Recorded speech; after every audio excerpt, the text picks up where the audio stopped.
Here we go again. The mics are back on, and this is Radio Entrepreneurs. My name is Jeffrey Davis, and we are sitting in the conference rooms of Leader Bank and having a great time. And that means I'm with Susil Tuli. Thank you very much.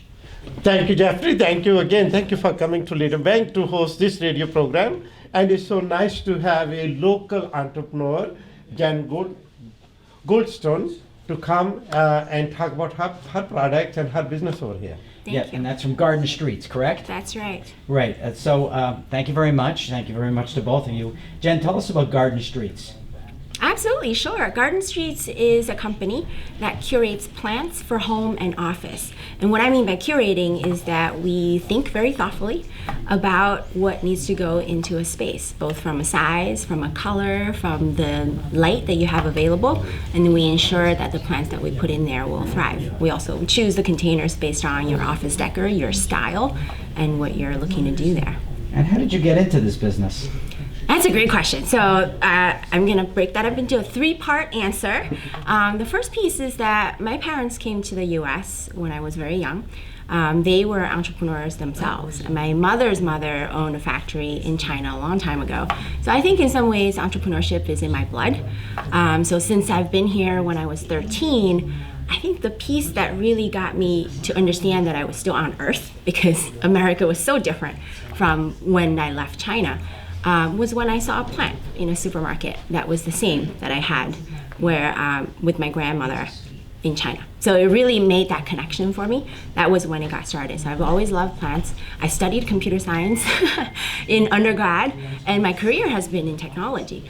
And I would say the third piece of this answer is that I think timing-wise, as a society, and as more and more people are moving into the cities, or living in buildings, or working in buildings, the environment and the impact that we have on that is such a big deal now that I felt like this is kind of where everything needs to come together with timing, with my own skill set, and my own interest and passion. So tell us, who are your potential clients? Is it the big businesses with big buildings, or it could be a small business owner, just a couple of offices? Yeah, actually, we are focused more on the SMB side of things. So we want to help the small business owners to have their plants successfully in their Main Street offices or buildings, so like banks, like salons, like your florist or a bakery. So that's one piece of it, and then we also want to help up to maybe 300, 500 offices.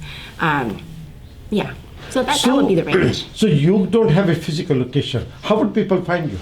They find us on the web. They find us on word of mouth through referrals, because our clients are very happy and then they refer us. Interesting. So had you ever owned another business before doing this? I have. I've also worked with a number of other startups of various sizes, starting from 10 people to all the way up to, I worked at Google and TripAdvisor, and so I've worked in a lot of different businesses, yes. Is this a big adjustment for you? Well, it's, I think in some ways no, because each one of my companies have always been in a different industry. I've not been specific to an industry up until this point. And if you think about where technology has gone, every industry has technology now. So I see this as technology being the platform that I'm going off of, but my product has changed to be something that's more physical. So it hasn't been, I mean, from a family standpoint, yeah, it's different.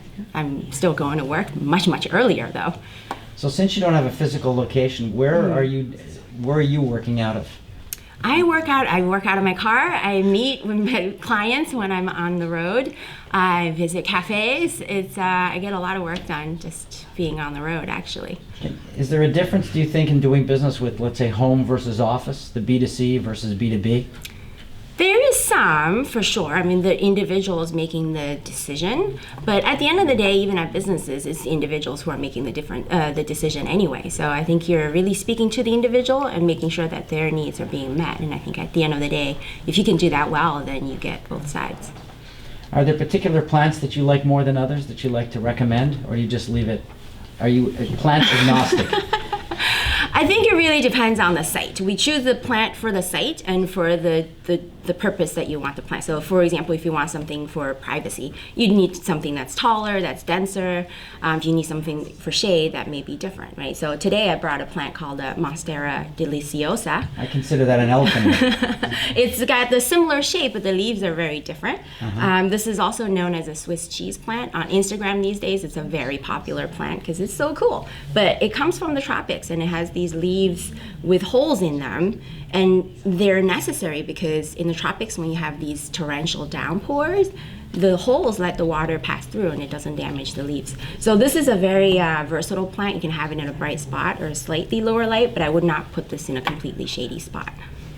And it's a nice plant, and you brought it with you as your That's right, yeah. the interview with you. I'm going to a client site right after this, so this helps. You talk to your plants? I do, absolutely. And we clean them, and we put them in the shower, give them a nice shower, and it really washes the dust off of them. That's why. Right. Yeah. So, just because we're being hosted by a bank, are you currently using a bank to sort of help finance your business?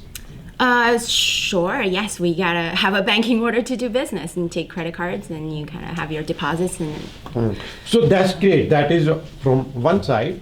But to grow your business, one of the product with the Leader Bank is that we have Sba Loans where we can finance you to grow your business and help you reach more clients there. So if you ever have a need for SBA products or a small business, it doesn't matter what size, from $25,000 to $5 million, we can do it for you. Wonderful. Okay, so come see one of our loan officers. Great. I think that's very interesting. So we've been speaking with Jen Gouldstone, founder of GardenStreets. If somebody's looking for you, would like to do business with you, how would they find you? They would go to our website, www.gardenstreets.com, and then they simply fill out a really quick form, and then we'll get right back to them. Great, thank you very much. Thank you for And having I want me. to thank also my co-host, Sushil Tuli. Yes, Tuli, yes. Don't trust me. Of Leader Bank, and I want to thank you for hosting us this great event and also for our cafe later today. Thank you. Jen, we wish you best of luck. It's a great product you have. Thank Good you. business. Wish you a lot of success. Wonderful. Great. Thank you. Thank you. And we're going to take a break and remind everybody this is Radio Entrepreneurs. We'll be right back after these messages.